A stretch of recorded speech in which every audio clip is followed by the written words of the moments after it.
आज के एपिसोड की शुरुआत तुलसी और मेहर के एक भावुक पल से होती है। तुलसी आईने के सामने खड़ी होती है। तभी अचानक पीछे से किसी का धक्का लगता है और मेहर के हाथ में रखा रंग उछलकर सीधा तुलसी की मांग में गिर जाता है। यह देखकर मेहर कुछ पल के लिए ठिठक जाता है और फिर हल्की मुस्कान के साथ कहता है कि यह भी शायद भगवान की ही कोई लीला है।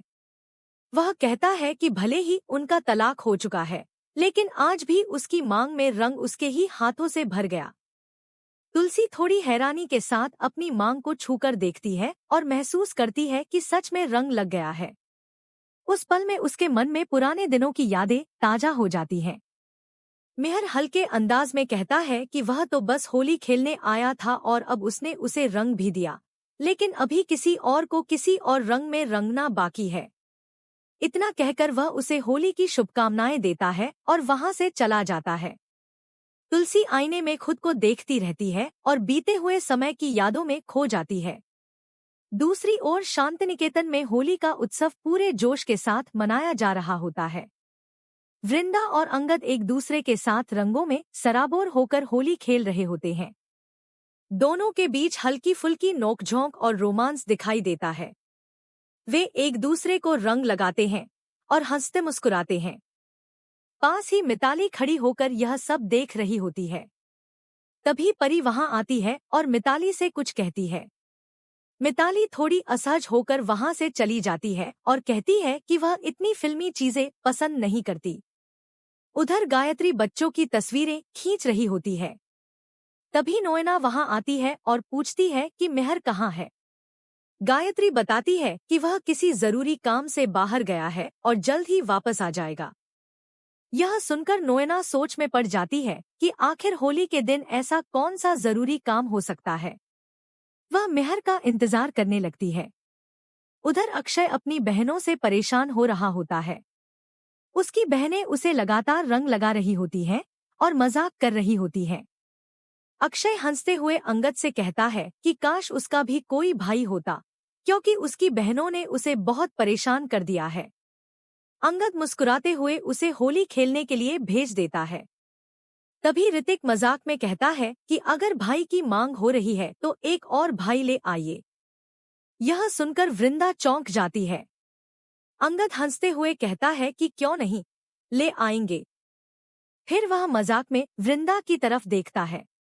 वृंदा मुस्कुराते हुए जवाब देती है कि पहले खुद तो बड़े हो जाइए। इधर नोएना अभी भी मेहर का इंतजार कर रही होती है। जैसे ही वह उसे फोन करने लगती है, तभी सामने से मेहर आ जाता है। उसे देखकर नोएना बहुत खुश हो जाती है। वह शिकायत भरे अंदाज में पूछती है कि वह कहाँ चला गया था। वह कहती है कि वह काफी देर से उसका इंतजार कर रही थी, जबकि बाकी सब लोग होली खेल चुके हैं और वह ही उसके लिए बची हुई है। मेहर मुस्कुराते हुए रंग उठाता है और नोएना के चेहरे पर लगा देता है। फिर वह कहता है कि उसे आखिरी होली की शुभकामनाएं।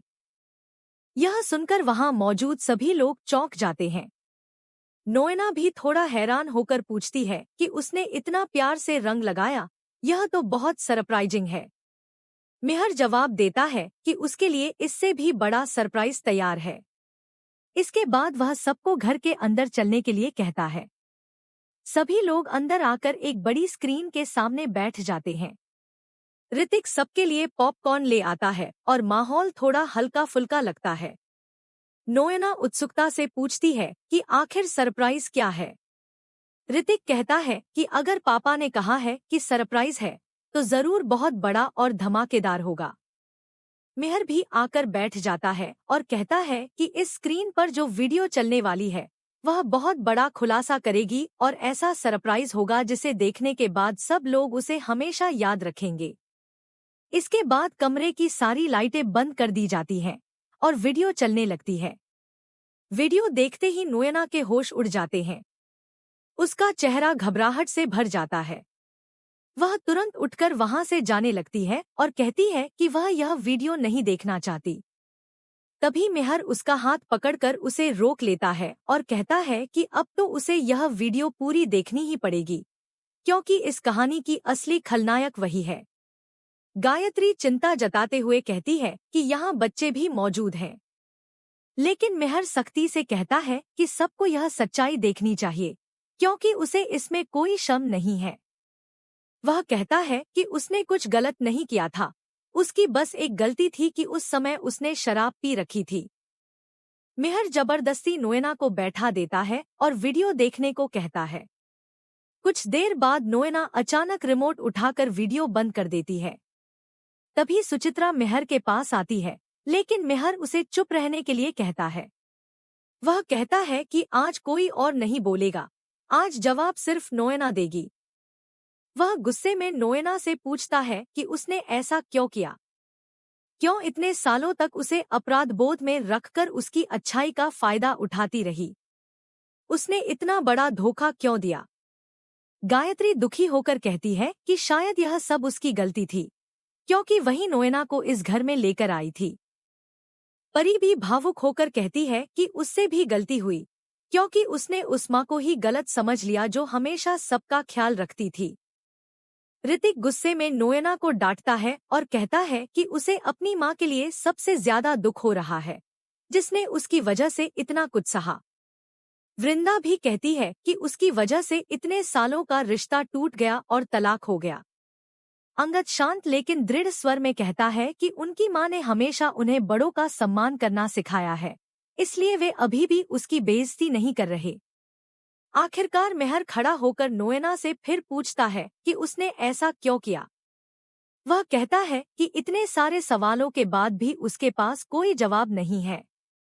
फिर वह पूछता है कि उसकी सीधी सादी पत्नी तुलसी से उसकी क्या दुश्मनी थी, जो उसने उसका घर तोड़ दिया।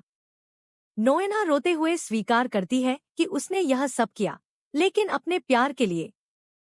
वह कहती है कि वह कॉलेज के समय से ही मेहर से प्यार करती थी और हमेशा करती रही है। यह सुनकर मेहर गुस्से में कहता है कि यह सब उसके दिमाग की कल्पना थी, उनका रिश्ता खत्म नहीं हुआ था। पति पत्नी के बीच झगड़े होते हैं, लेकिन इसका मतलब यह नहीं कि रिश्ता खत्म हो गया। वह साफ कहता है कि वह तुलसी से प्यार करता था और हमेशा करता रहेगा। वह यह भी कहता है कि नोएना का प्यार हमेशा एक तरफा था और वह कभी भी तुलसी की जगह नहीं ले सकती। वह तुलसी की महानता और त्याग की तुलना में बहुत छोटी है।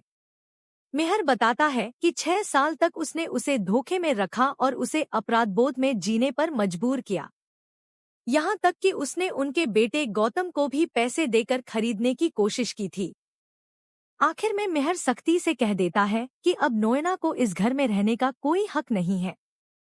वह उसे तुरंत घर छोड़कर जाने को कहता है और साफ शब्दों में कहता है कि वह फिर कभी उसकी शक्ल नहीं देखना चाहता।